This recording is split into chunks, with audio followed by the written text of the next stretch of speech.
আজ থেকে ঠিক 7 দিন আগে তোমাদের জন্য আমরা এই ভিভোর মোবাইলটি নিয়ে এসেছিলাম, অর্থাৎ ভিভোর নতুন লঞ্চ হওয়া মোবাইল VIVO T4 5G।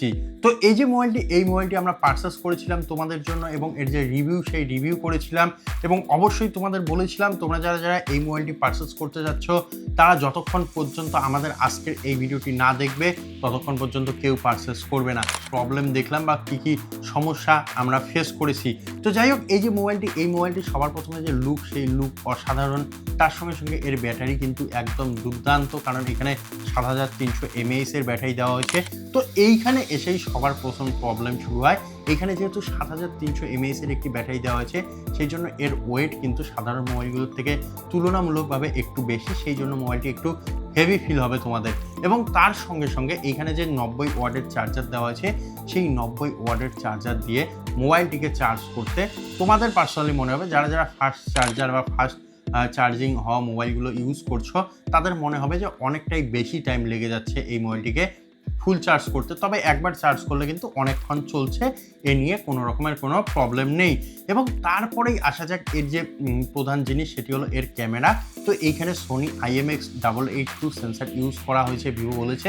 তো এইখানে সোনি IMX882 যে সেন্সারটি ইউজ করা হয়েছে তার যে কাজ, সেই কাজ কিন্তু অসাধারণ আমরা পেয়েছি, যেটি সত্যি সেটাই বলা হচ্ছে। এইখানে কিন্তু আমরা এর কাজ অসাধারণ পেয়েছি। আমরা এই মোবাইলটি ইউজ করে কিছু ফটো তুলেছি, সেই ফটোগুলো তোমরা স্ক্রিনের মধ্যে দেখতে পাচ্ছ। এইখানে তোমরা যে ফটোগুলো দেখতে পাচ্ছ তার ডিটেল কিন্তু অসাধারণ এসেছে। তার সঙ্গে সঙ্গে এর মাধ্যমে যে আমরা পোর্ট্রেটগুলো নিয়েছি, সেই পোর্ট্রেটও তোমরা এখন দেখতে পাচ্ছ। পোর্ট্রেট কোয়ালিটিও কিন্তু দুর্দান্ত এসেছে। এবং অবশ্যই এই যে এই মোবাইলটির মধ্যে ভিডিও ক্যামেরা যে দেওয়া হয়েছে, সেই ক্যামেরাও কিন্তু অসাধারণ। অর্থাৎ এর যে ক্যামেরা দেওয়া হয়েছে সেই ক্যামেরা অসাধারণ। এইখানে সেই স্যাম্পলগুলি তোমরা দেখতে পাচ্ছ।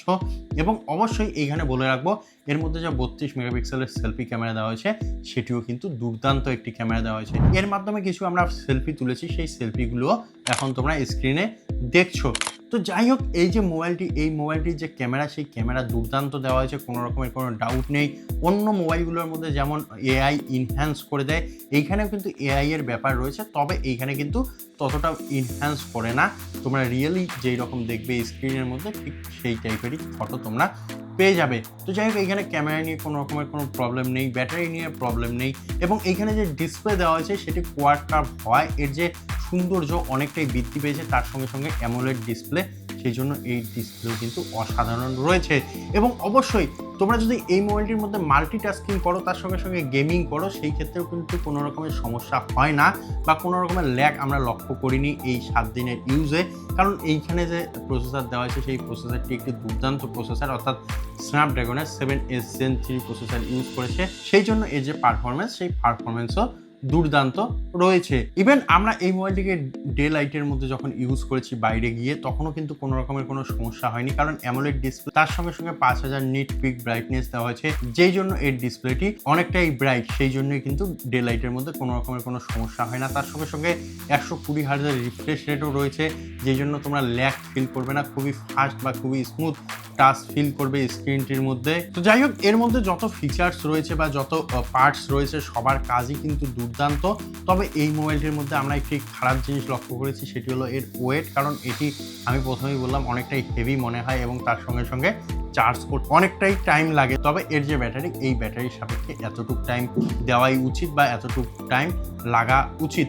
এবং অবশ্যই সেই টাইমটা এইখানে লেগে যায়, যেটা আমাদের কাছে অতিরিক্ত মনে হয়েছে।